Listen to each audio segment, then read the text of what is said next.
sur les disciples. Et c'est là où ils ont été régénérés et vraiment nés de nouveau.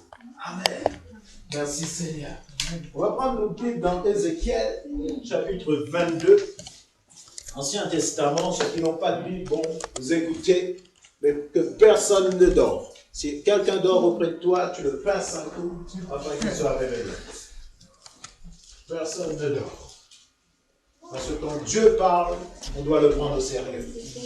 Moi, je suis responsable de ce que je prêche. Vous êtes responsable de ce que vous écoutez. Amen. Une sœur me disait ça. Il faut les dire ça, Emmanuel. Toi, tu es responsable de ce que tu dis de la part du Seigneur. Eux, ils sont responsables de ce qu'ils écoutent de la part du Seigneur. Parce que vous êtes réunis autour du nom de Jésus. Amen. Vous savez, vous ne respectez pas la présence de Dieu. Parce que quand quelqu'un respecte la présence de Dieu, il ne dort pas. Il écoute Dieu parler.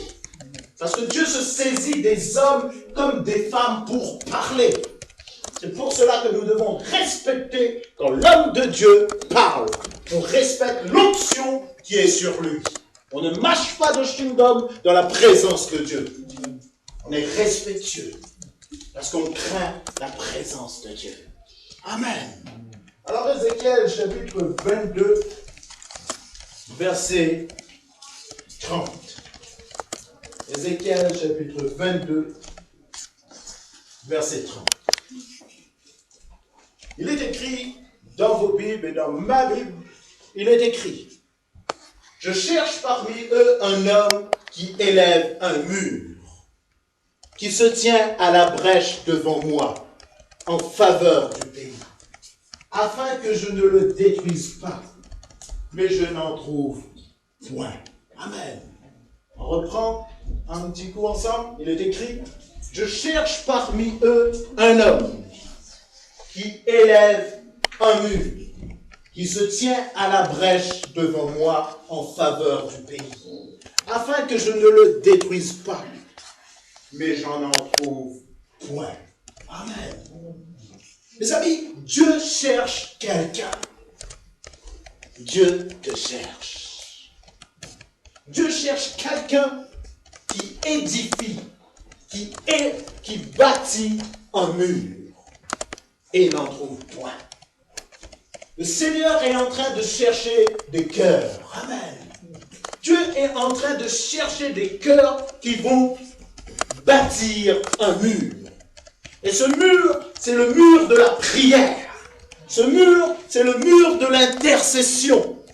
Dieu cherche des cœurs. Dis à ton voisin, Dieu cherche des cœurs. Il n'a pas dit qu'il cherche quelqu'un de particulier. Il cherche des cœurs. Il cherche quelqu'un qui va édifier un mur, qui va se tenir à la brèche. Amen. Amen. Mes amis, Dieu cherche quelqu'un qui va répondre à son appel. Dieu est en train d'appeler les cœurs. Dieu est en train de t'appeler. Es-tu prêt à répondre à son appel? Es-tu prêt à avoir une relation avec ton Créateur? Es-tu prêt à avoir une vie d'intimité avec le Dieu Sauveur? Es-tu prêt?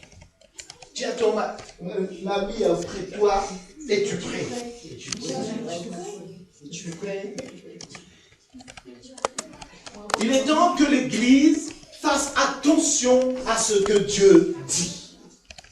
Dieu cherche des cœurs qui sont remplis de compassion pour ce monde. Parce que la Bible dit que Dieu a tant aimé le monde. Un intercesseur a un cœur de compassion. Un intercesseur a un cœur de miséricorde. Il est rempli de l'amour de Dieu. Et Dieu est en train de défier l'Église. Dieu est en train de dire, Église, quand vas-tu influencer ce monde? Jusqu'à quand laisseras-tu ce monde t'influencer? Le monde est entré dans l'Église. Le monde, avec ses malices et sa méchanceté, est entré dans l'Église. Et Dieu cherche des cœurs. Dieu recherche son Église. Dieu recherche des adorateurs qui vont l'adorer en esprit, en vérité. Mes amis, nous ne sommes pas là pour représenter une religion. Nous sommes ici pour représenter le royaume de Dieu. Et Dieu cherche des cœurs. Amen. Dieu cherche une personne quelconque qui va dire oui Seigneur, qui pourra répondre à l'appel du Seigneur.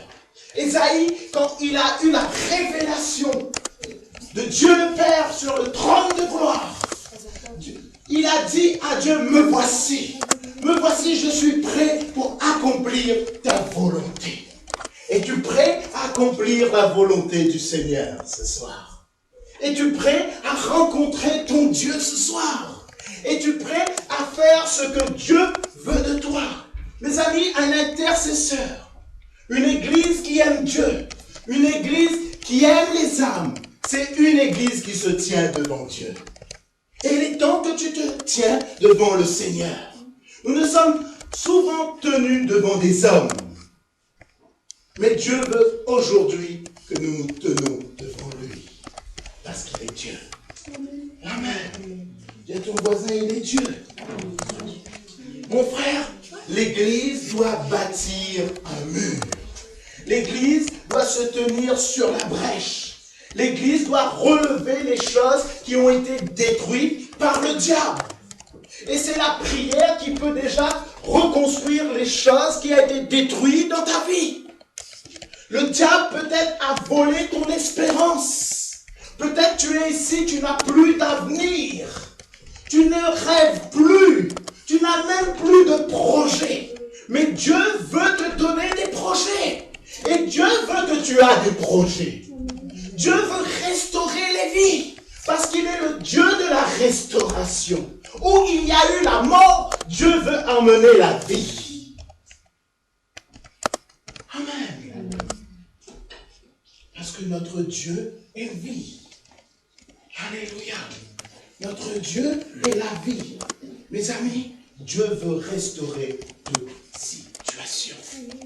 Dieu veut restaurer l'île de la Réunion. Dieu veut restaurer son église. Dieu veut restaurer ta famille. Dieu veut restaurer ton couple. Dieu veut que tu puisses avoir du travail. Dieu veut restaurer ta santé si le diable t'a influencé dans ton corps par la maladie. Dieu veut la restaurer. Amen. Mais il faut que tu t'approches Dieu avec foi. Il faut que tu t'approches Dieu avec foi. La foi, c'est la monnaie d'échange. Pour que la main de Dieu agisse, tu dois avoir foi en lui. Et tu dois avoir foi dans ce qu'il dit. Nous avons tendance à avoir foi dans les paroles des hommes. Nous avons tendance à avoir foi dans la parole des médecins. Nous avons tendance à avoir foi dans la parole des voyants. Mais nous n'avons pas foi souvent dans les promesses de Dieu. Il est temps que l'Église se réveille. Il est temps que tu te réveilles. Parce que Dieu a dit, j'ai formulé sur ta vie des projets de paix et non de malheur, afin que tu puisses avoir de l'avenir et de l'espérance. C'est pour cela que dans ma prière, j'ai pu dire que toute chose est possible à celui qui croit. Parce que nous croyons au Dieu de l'impossible. C'est pour cela que je te dis que ce soir, ta situation n'est pas permanente. Parce que Dieu veut emmener la vie. Mais il est temps que nous nous tenons dans la présence de Dieu. Il est temps que l'Église se tienne dans la présence de Dieu en faveur de l'île de la Réunion. Il est temps que tu te tiennes dans la présence de Dieu pour sauver ta famille. Il est temps que l'Église se lève. Mais tu ne te lèves pas avec la religion. Tu te lèves avec la présence du Saint-Esprit en toi. Amen. Dans Ésaïe chapitre 59, verset 16, la Bible nous dit, il voit qu'il n'y a pas un homme. Il s'étonne de ce que personne n'intercède. Mes amis, Dieu s'attend que nous soyons des vases prêts. Est-ce que tu es prêt pour accomplir la volonté du Seigneur? Parce que Dieu veut te remplir du Saint-Esprit. Dieu veut que tu sois prêt parce que sa gloire veut habiter en toi. Nous ne servons pas un Dieu qui est mort. Nous ne servons pas un Dieu qui est resté cloué à la croix. Notre Dieu est descendu de la croix. Notre Dieu est sorti du tombeau. Notre Dieu est vivant. C'est pour cela que je ne comprends pas pourquoi certaines religions laissent encore cet homme à la croix quand il est ressuscité. Cet homme n'est plus à la croix. Le tombeau est vide. Jésus est assis à la droite de Dieu le Père. Mais il est venu en esprit habiter dans ta vie quand tu l'acceptes. Amen. Alors si tu as encore un pendentif avec un bonhomme sur la croix, jette ce pendentif. Parce que mon Jésus à moi, il est ressuscité. Amen. Je ne sers pas un Dieu mort. Je ne sers pas un Dieu qui n'entend pas. Je ne sers pas un Dieu qui ne voit pas. Mon Dieu entend toutes choses. Et mon Dieu voit toutes choses. Il te voit dans ton péché. Et il te dit ce soir, je hais le péché, mais j'aime le pécheur. Il n'y a plus de condamnation pour ceux qui sont en Jésus-Christ. Il y a la vie éternelle. Amen. La vie éternelle est notre partage. Amen. Mes amis, la Bible dit dans Ésaïe 64, il n'y a personne qui invoque ton nom, verset 6. Il n'y a personne qui invoque ton nom, qui se réveille pour s'attacher à toi. Mes amis, c'est grave là ce que Dieu dit. Dieu dit, il n'y a personne qui invoque mon nom, qui se réveille pour s'attacher à moi. Beaucoup prononcent le nom de Dieu, mais la Bible dit que celui qui invoque le nom du Seigneur s'éloigne de l'iniquité. Tu ne peux pas rester dans le péché et prononcer le nom de Dieu. Tu ne peux pas vivre une vie de convoitise, une vie de malice, une vie de méchanceté et invoquer le nom du Seigneur. La Bible dit que celui qui invoque le nom du Seigneur s'éloigne de l'iniquité. On ne prend pas le nom du Seigneur en vain. C'est pour cela que je dis à moi-même et à vous, on n'a plus la crainte de Dieu dans nos églises. On prononce le nom de Dieu en vain. On n'a plus de crainte, on n'a plus de respect envers le Seigneur. Et l'Église est dans une telle décadence. L'Église est au niveau le plus bas parce qu'elle joue avec le Seigneur. Elle se moque du Seigneur. Mais la Bible dit qu'on ne se moque pas de Dieu. Il est temps que tu te réveilles. Amen. Dis à ton voisin, il est temps que tu te réveilles.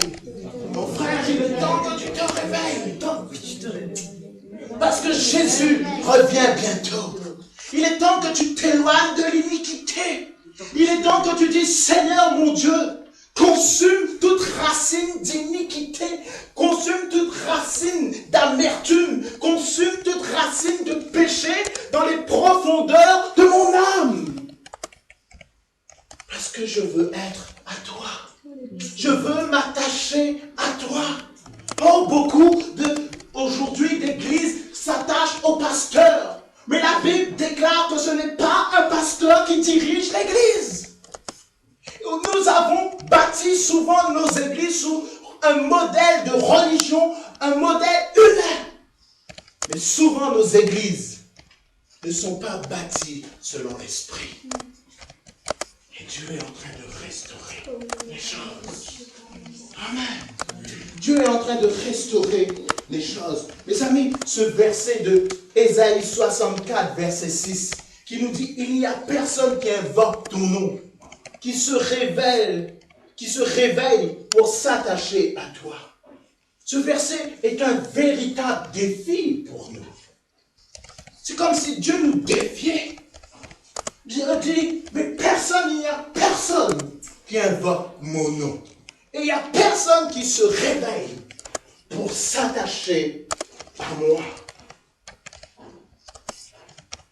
Mes amis, connaissez-vous véritablement le nom que vous invoquez? Connaissez-vous réellement la puissance du nom de Jésus? Ce nom est au-dessus de tout nom, dit la Bible. Derrière le nom de Jésus se cache une autorité. Derrière le nom de Jésus se cache une puissance divine. Quand tu dis le nom de Jésus, les anges sont en action et l'enfer doit trembler de peur. Aujourd'hui, beaucoup invoquent le nom de Jésus en vain parce qu'ils ne connaissent pas la puissance du nom de Jésus. À ton voisin, il y a une puissance derrière le nom de Jésus. Mes amis, souvent dans nos églises, nous parlons d'intercession. Mais l'intercession, c'est une offrande volontaire d'une vie. C'est une offrande, l'intercession. On offre nos vies à Dieu. L'Église doit offrir sa vie à Dieu. Et on offre notre vie à Dieu pour le salut des âmes. Alléluia. Nous offrons nos vies à Dieu. Es-tu prêt ce soir à offrir ta vie au Seigneur? Mes amis, nous ne devons pas nous attendre à ce que Dieu fasse quelque chose pour nous. Mais nous devons nous attacher à lui. Dieu attend que chacun d'entre vous vous attachez à lui. À qui es-tu attaché? Es-tu attaché à un homme religieux? Si tu es attaché à un homme religieux, je te dis que tu fais fausse route. Si tu es attaché à un chef religieux, tu fais fausse route.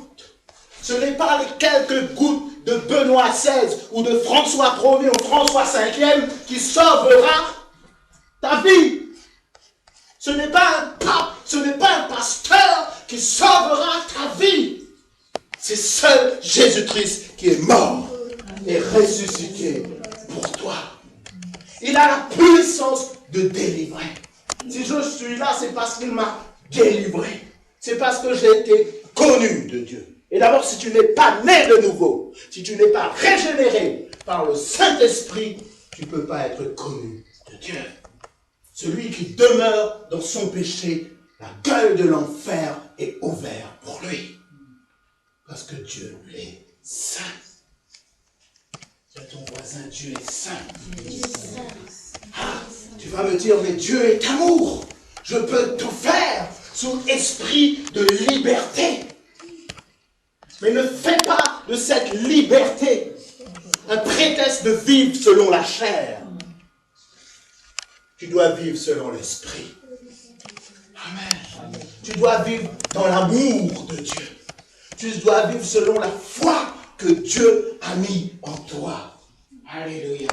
Mes amis, ce qui importe avant tout, et ce que Dieu veut ce soir, c'est que vous entendez sa voix. Beaucoup de chrétiens n'ont jamais entendu la voix de Dieu. Quand on dit à des chrétiens, mais tu sais que Dieu parle. Oui, je sais. Il parle tous les dimanches matins à travers le sermon du pasteur. Mes amis, Dieu parle. Mais nous ne savons pas entendre sa voix. Amen. Dieu parle à travers la nature. Dieu parle à travers la création. Dieu parle à travers sa parole. Dieu te parle même à travers les médias. Il te parle. Il te dit de les préparer. Parce que Jésus revient bientôt. Oh, souvent nous prions. Nous faisons notre petit devoir de bons petits chrétiens. Nous prions dans notre chambre, nous prions un peu partout. Mais nous ne passons pas du temps à entendre Dieu parler. On parle, et quand Dieu veut parler, on dit « Amen, j'ai sommeil maintenant. Je vais regarder Dallas à la télé. » Mes amis, JR est mort, réellement, et ne pourra pas te sauver. Mais Jésus est mort et ressuscité. il peut te sauver. Mon ami, c'est Jésus seul qui peut te sauver. C'est Jésus seul qui peut te sauver. Mes amis, nous sommes tellement préoccupés par ce que disent les hommes. Aujourd'hui, voilà ce que les gens veulent. Mais que penses-tu de moi? Que penses-tu de moi? Cette jeune fille, qu'en penses-tu de moi? Voilà, on est tellement à chercher à ce que les hommes pensent de nous ou disent de nous. Il est temps que nous cherchions ce que Dieu pense de nous.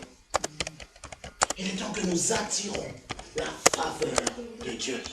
Nous ne pouvons pas entrer en 2014 avec la même attitude de 2013. Nous ne pouvons pas traîner les mêmes péchés de 2013 dans 2014. Chaque année, ça doit devenir meilleur. Chaque année, nous devons être plus imbibés de la présence du Seigneur. Chaque année, nous devons manifester davantage la gloire du Seigneur. Chaque année, tu dois avoir plus de Jésus en moi et moins d'Emmanuel. Plus de Jésus. Amen. Mes amis, c'est Jésus qui doit t'influencer. Ce n'est pas un prédicateur qui doit t'influencer. C'est Jésus qui doit t'influencer. Quel est ton voisin qui t'influence? Madonna t'influence? Zidane t'influence? Lady Gaga t'influence? Rihanna t'influence? Bob Marley t'influence? Jimi Hendrix t'influence? Bouddha t'influence? Ils sont tous morts et non ressuscités. Mahomet ne peut pas t'influencer. Mais Jésus a les paroles de la vie. Oh, frère, tu es en train de me choquer. Et ton péché aussi est en train de me choquer. Ton péché est en train de choquer le Seigneur.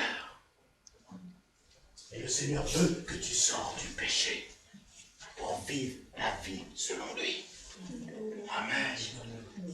Oh, Dieu est amour. Et je peux faire n'importe quoi. Dieu est amour, mais il est saint. Si tu demeures dans ton péché, tu mourras dans ton péché. Et beaucoup de chrétiens ont une odeur de mort, un vêtement de mort. Parce qu'ils sont morts spirituellement. Ils remplissent les bancs d'église avec leur petite Bible sous la main. Et leur petit Alléluia et Amen. C'est des foutaises, bande d'hypocrites malheureux. Les amis, il est temps que nous changeons d'attitude. Dis à ton voisin, il est temps que tu changes d'attitude.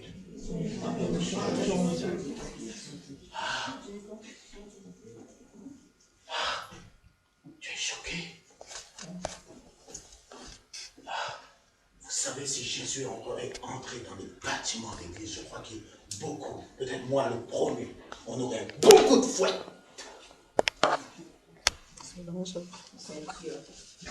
Mais la ceinture de Dieu, c'est le Saint-Esprit qui te convainc de péché, de jugement et de vérité. Amen. Dieu veut nous convaincre. Ah, attention, c'est pas comme ça on évangélise. Il faut être doux quand on évangélise. Il faut dire, petit chrétien, viens Jésus, Jésus t'aime. Reste dans ton péché. Alors, beaucoup de pasteurs, ils ont un problème et d'évangélistes ont beaucoup de problèmes avec moi. Il va se faire soigner s'ils disent aux chrétiens, reste dans ton péché. Mes amis, Jésus est amour. Amen. Mais il est saint. Combien d'âmes vont en enfer à cause des religieux? Combien d'âmes? Ah non, aujourd'hui ils ne sont pas en enfer, ces âmes qui ont péché contre Dieu. Ils sont dans le paradis. Purgatoire. Ils sont dans le purgatoire à attendre quelqu'un intercéder pour eux. Mes amis, c'est aujourd'hui que tu prépares ton éternité. Amen. Si demain tu meurs, ou si tout à l'heure tu meurs, où iras-tu? Ah, ce n'est pas les 1000 bougies que ta famille va allumer pour toi qui vont te sauver. Ce n'est pas les neuvaines ou les jeunes qui vont faire pour toi, qui vont te sauver quand tu es déjà mort. C'est aujourd'hui le jour du salut. La Bible dit, si vous entendez ma voix, n'endurcissez pas votre cœur. Amen. Mes amis, nous devons apprendre à entendre la voix du Seigneur. Vous et moi, nous devons nous discipliner. Aujourd'hui, tout le monde veut être intercesseur, mais il n'est même pas foutu d'entendre la voix de Dieu. Elle veut être intercesseur. Oh là là là là là. Il n'a même pas une certaine discipline dans sa vie. Et il veut être intercesseur. Aujourd'hui, tout le monde veut avoir le pupitre. Tout le monde veut avoir le micro. Tout le monde veut montrer sur l'estrade. Mais ils ne sont pas foutus d'être un disciple. Amen. Ils ne sont pas foutus d'entendre la voix de Dieu. Mes amis, il y a quelque chose qui ne tourne pas rond. Dans beaucoup d'églises, le diable y est. Il n'y a pas la présence de Dieu. Parce que quand il y a réellement la présence de Dieu, le peuple tremble devant le Seigneur. Amen. Ils tremblent de respect.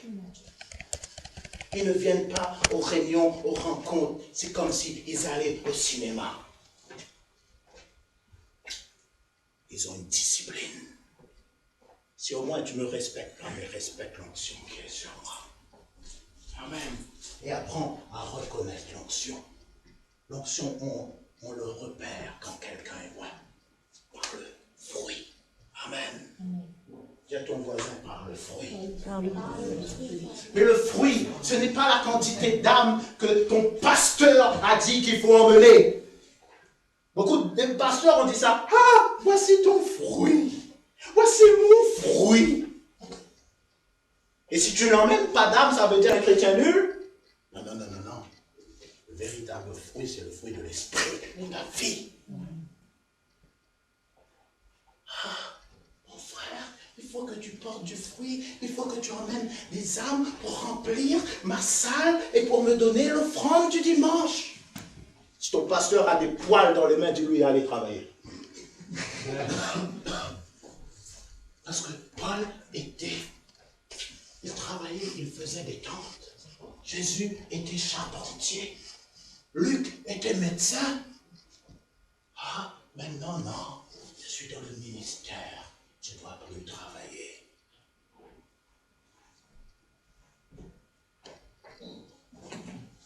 Il n'y a pas de ministère à mi-temps. Nous sommes tous à plein temps dans le Seigneur parce que nous le servons 24 heures sur 24. Dites au voisin, change de conception.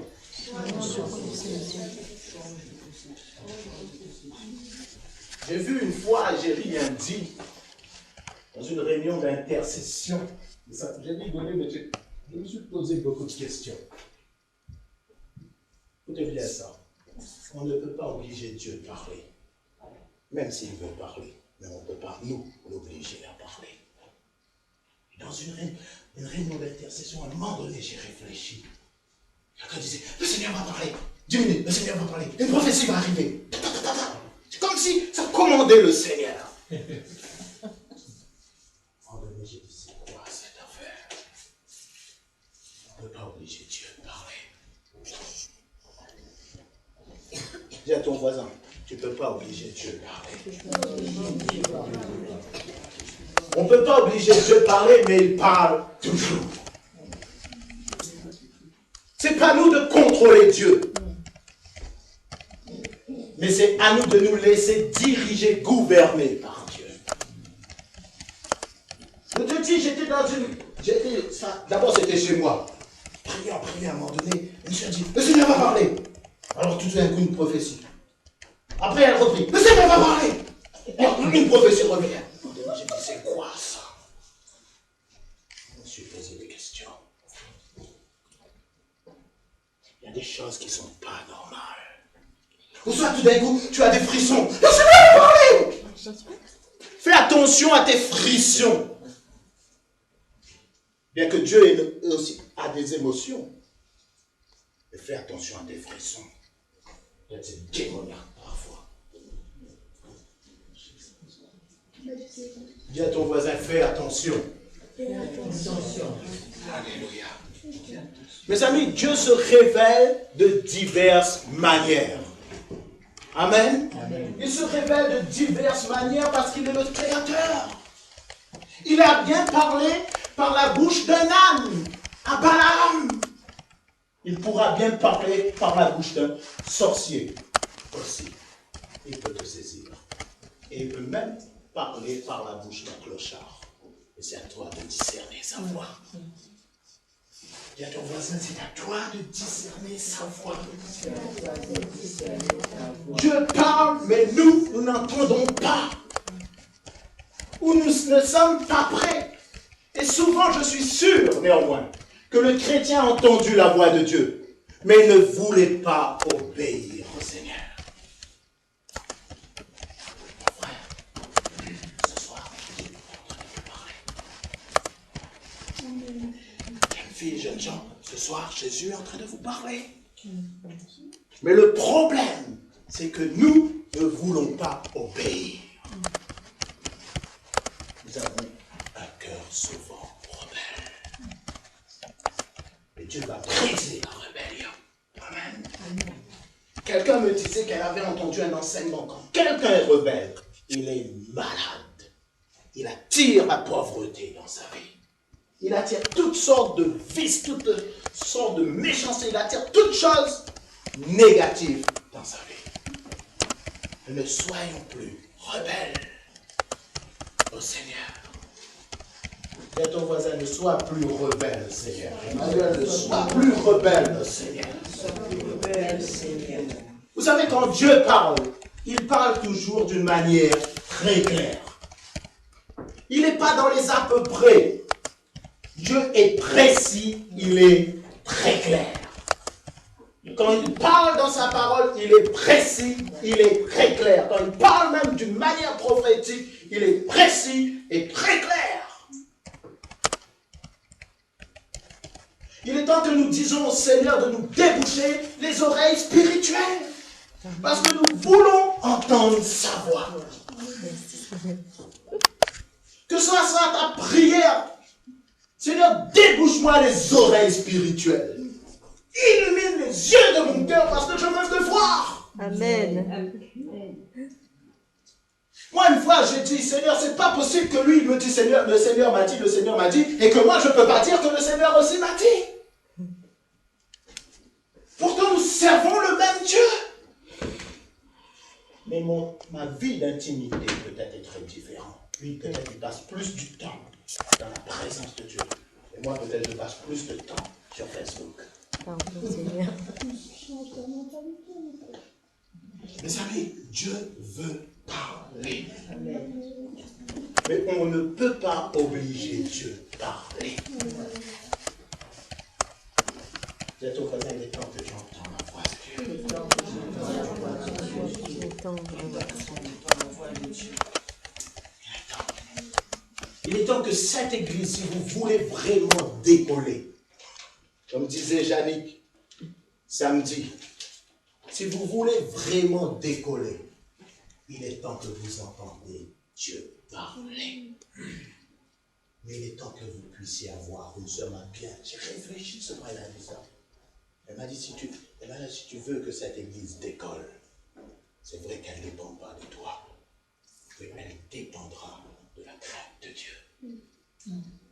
As-tu la crainte du Seigneur? As-tu un respect dans la présence de Dieu? Et respecter le Seigneur, c'est pas que ici. C'est à ta maison, dans ton lieu de travail, avec ta famille le 31 décembre. Tu représentes Jésus partout où tu vas. Tu vis pour Jésus. Amen. Mes amis, pour vivre pour Jésus, entre parenthèses, il faut être mort à nous-mêmes. Mais tu sais, tu étais déjà mort, toi, mais moi.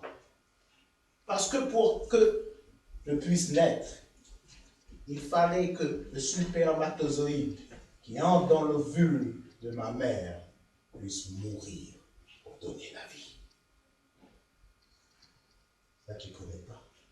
Donc Jésus, il fallait qu'il meure pour donner la vie au monde.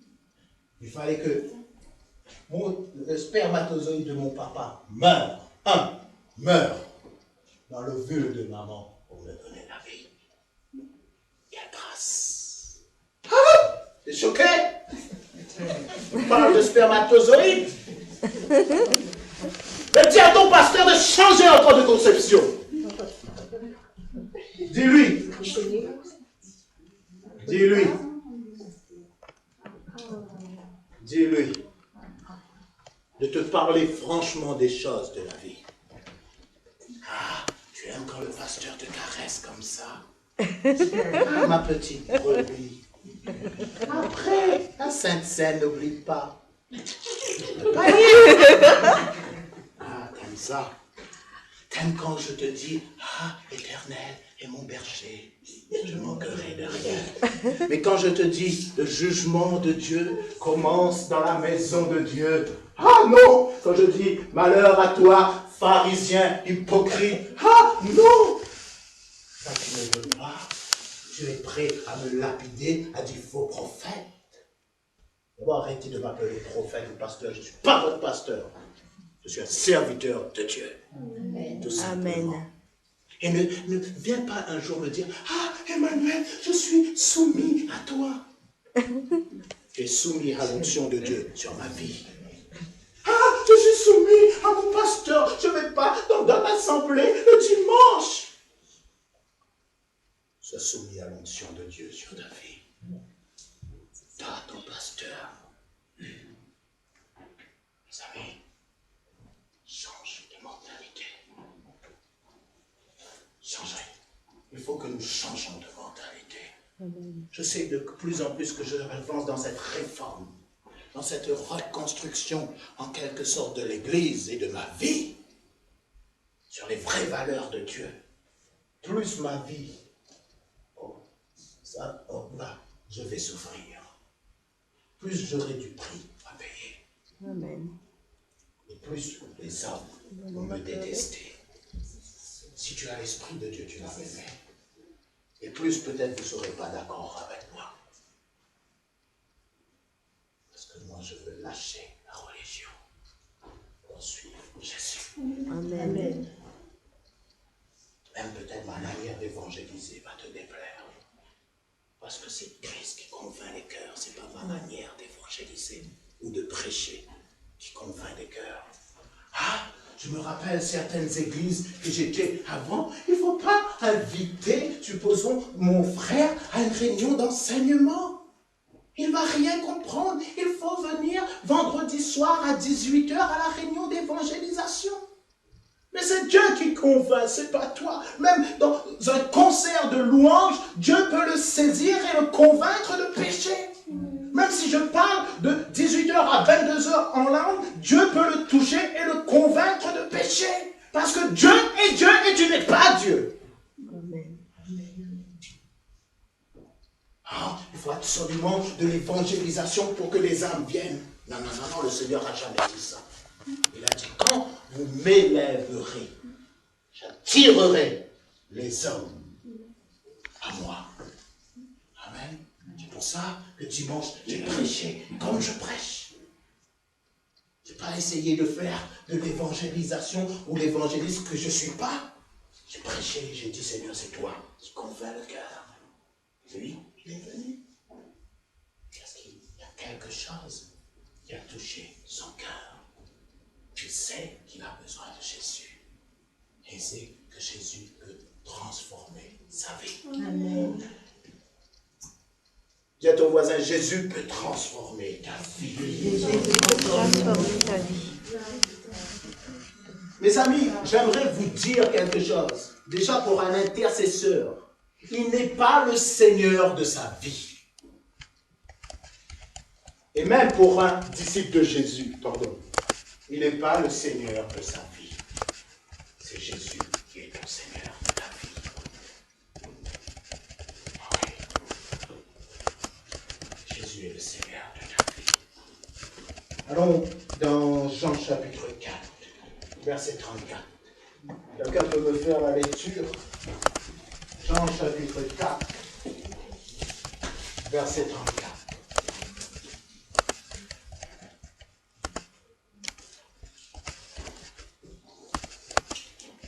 Jean chapitre 4, verset 34. Premier qui trouve me fait la lecture. Allez, bon, Jean chapitre 4, verset 34. Jésus leur dit, ma nourriture est de faire la volonté de celui qui m'a envoyé et d'accomplir son œuvre. Jean chapitre 5, verset 17.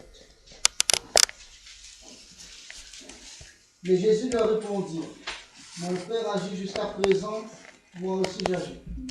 Et Jean chapitre 9, verset 31. Écoutez bien ce verset 31 de Jean chapitre 9. Nous savons que Dieu n'exerce point les pécheurs, mais si quelqu'un l'honore et fait sa volonté, il l'exerce. La Bible déclare quelque chose de fort là. Nous savons que Dieu n'exauce point les pécheurs. Mais si quelqu'un l'honore et fait sa volonté, il l'exauce. Beaucoup de prières ne sont pas exaucées parce que vous demeurez dans votre péché. Mais la Bible dit, mais si quelqu'un l'honore, pas uniquement des lèvres, mais du cœur, et fait sa volonté, il exauce. Nous pouvons changer la situation de la réunion. Dis à ton voisin, tu peux changer la situation de l'île de la Réunion. À une seule condition, écoute bien, c'est Jésus qui le dit. À une seule condition que tu honores Dieu et que tu fais sa volonté. C'est pour ça que quand je veux quelque chose, je suis complètement têtu. Je dis, Seigneur, je sors de mon péché pour honorer ton nom et pour faire ta volonté, tu vas m'exaucer. Amen. Maman en est témoin. Souvent, je ne tremble pas, moi, devant une facture ou une maladie. Je ne tremble pas. 24 décembre, j'étais mal en point l'année dernière. Je n'ai pas tremblé. Je dis, Seigneur, tu dis dans ta parole, je ne mourrai point. Peut-être j'ai commis quelque chose pour attirer cette maladie. Je te prie de me pardonner. Je renonce à ce que j'ai pu faire. Peut-être ne t'a pas plu. Mais je veux t'honorer et faire ta volonté. Je sors du scanner à la belle pierre. Vous voulez ouvrir mon cerveau maintenant. Le docteur dit, j'ai une anomalie. Et il me dit comme ça, vous avez fait l'AVC. Moi, faire l'AVC, j'ai dit, mais j'ai rien senti. J'ai eu un gros mal de tête, mais je n'ai pas senti de paralysie. Peut-être 2 minutes, c'était dur mon bras, mais je pouvais bouger encore. J'ai dit, ok. 24 décembre, le soir, toi, tu vas manger. Il dit, petit papa Noël. Moi, j'étais sur mon lit, fatigué. Et on me dit, je crois, le 2 janvier, vous devez repasser au scanner pour voir vraiment s'il faut vous opérer. 24 décembre au 2 janvier, Dieu agit. Et je peux te dire, je suis un imprudent parfois. Dieu m'a donné une bonne leçon. Pendant 6 années, je n'étais pas couvert. J'ai eu un calcul, je n'étais pas couvert par la sécu. Le calcul est parti. J'ai dit, personne n'ouvre mon corps. Ce calcul est parti. Ils m'ont dit, quand il va partir, tu vas crier. Je n'ai pas crié. J'ai fait l'AVC 1 an plus tard. Ils veulent m'ouvrir. Je dis, non, personne, parce que l'histoire sur moi. Dieu va me guérir. Amen. Et il a guéri. Amen. Amen. Il a guéri. Ah, papa, maman, ils étaient très inquiets. 24 décembre, première fois, Emmanuel est assise chez lui. 24 décembre. je ne chante pas Petit Papa Noël, hein, parce que Jésus n'est pas né le 24 décembre. Fouille dans ta Bible, montre-moi s'il est écrit. Il n'est pas écrit. 24 décembre, ou 25 décembre surtout, c'est quelque chose de démoniaque que les religieux ont mis en place. Ah, quand j'ai dit ça à certains, ne fêtez pas le 24 décembre parce que vous allez fêter Noël, c'est démoniaque. Il y avait peut-être 100 personnes. 100 peut-être j'ai failli eu 30 chaises sur moi. 30 chaises. Parce que je les ai dit que Jésus n'est pas né le 25 décembre. Mes amis, Dieu est grand. Amen. Dis à ton voisin, Dieu est grand. Alors appuie-toi sur ce verset. La Bible dit bien, mais nous savons que Dieu n'exauce point les pécheurs. Mais si quelqu'un l'honore et fait sa volonté, il l'exauce. Amen. Mes amis, on a encore 3 jours, je ne vais pas tout vous donner. Mais ce que Dieu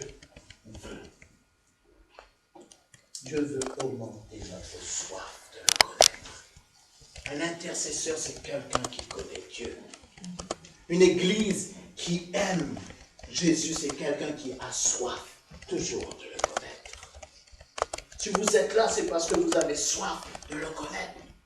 C'est pas parce que Emmanuel Gangloff est un très bon auteur et un très bon prédicateur, c'est pas ça. C'est vrai que je suis bon.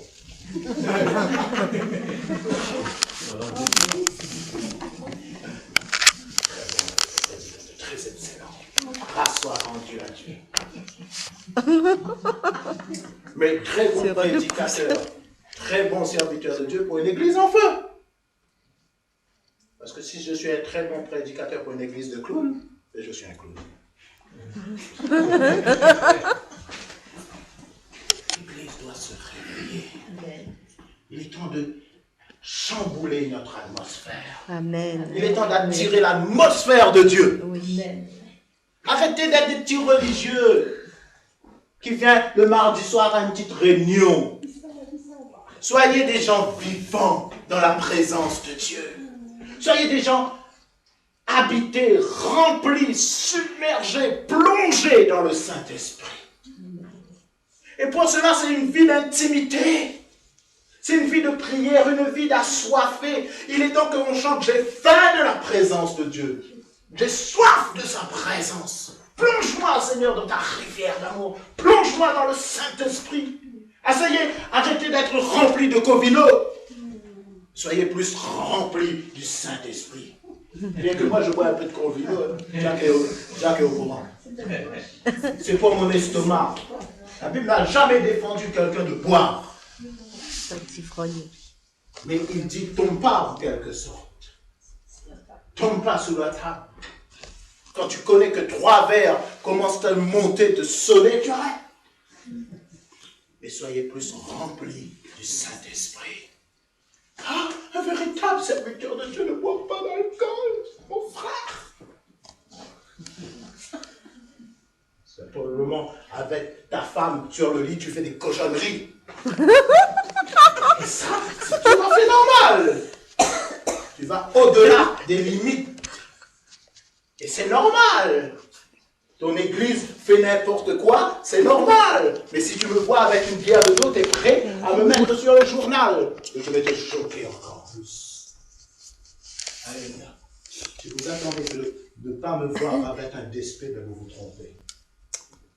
Je ne vous oblige pas à le voir, mais vous allez être choqué. Parce que je peux faire la part des choses. Je suis pas encore Madame. Je suis un homme de Dieu sur la terre des hommes. Moi, je vais vous changer les conceptions. Beaucoup sont idoles de la Bible. Jésus n'a jamais dit de faire de la Bible une idolâtrie. Ouais, il y a des sœurs, tu sais, une fois, je me rappelle, j'étais encore jeune converti. Ah, avant de dormir, moi je fais... Bible. Il y a certains qui ont tapissé leur toilette de versets bibliques. J'ai dit, bande d'idolâtres. Fais de la Bible une idole. On n'est pas prêt à l'appliquer. Mais notre soeur, je te dis, Jacques, elle va partout. Je fais avec mon Jésus. Il prend la Bible comme ça, vraiment, merci, vraiment idolâtre. Ça, c'est que de l'encre, le noir sur un papier blanc. La parole doit être dans ton cœur et tu dois la vivre. Mes amis, Dieu nous appelle, et je vais terminer là-dessus. Dieu nous appelle à des temps spécifiques. Et je sais qu'il m'appelle à ce temps spécifique d'obéissance. Obéis. C'est ce que Dieu veut. Obéis. Obéis. Obéis. Pour étendre ta soif de me connaître. Obéis. Vous savez, dans les églises, il y a très peu, et peut-être au moins le premier aussi, je ne blâme pas, à ne pas obéir à la voix de Dieu. Amen.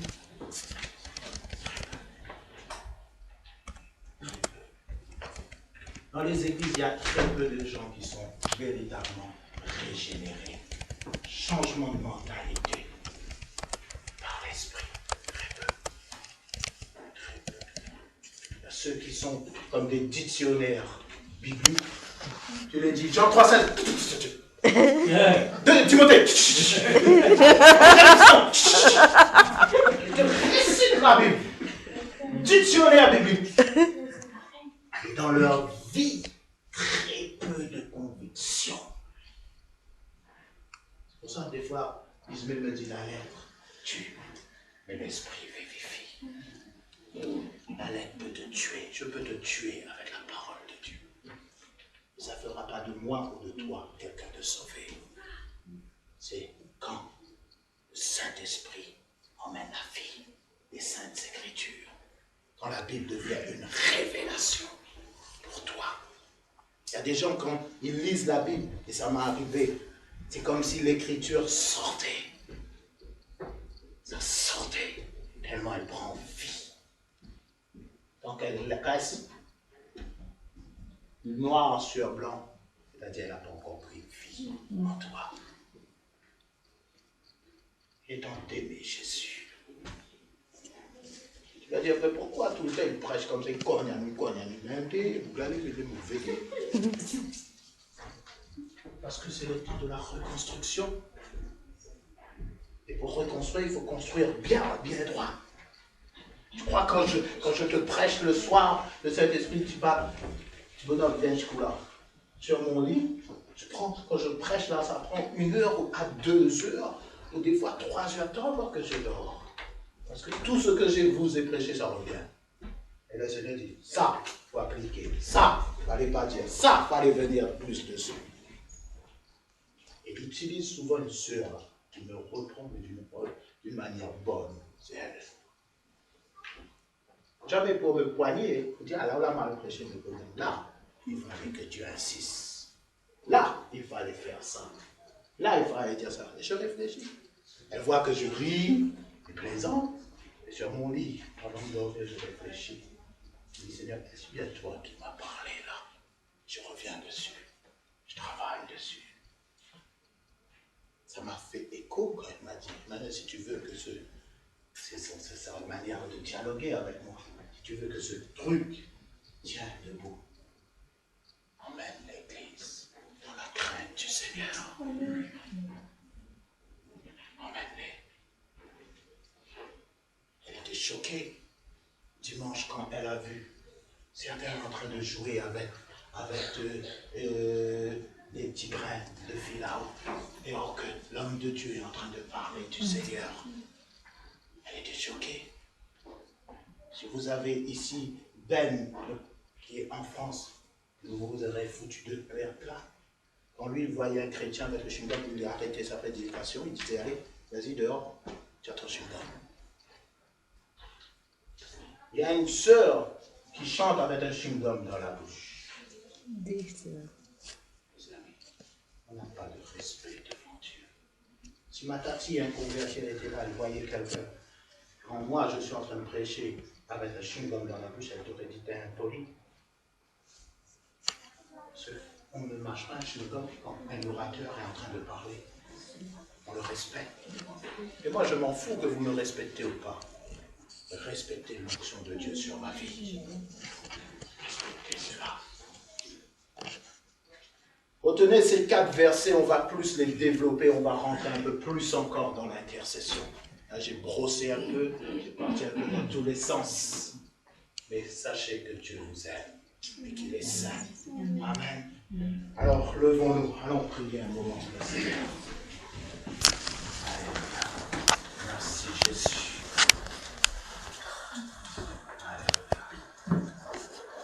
Éternel, mon Dieu, mon Père, tu nous as parlé, tu nous as éclairés, Seigneur. Merci parce que ta parole est vivante et je sais qu'elle fait du bien à nos âmes.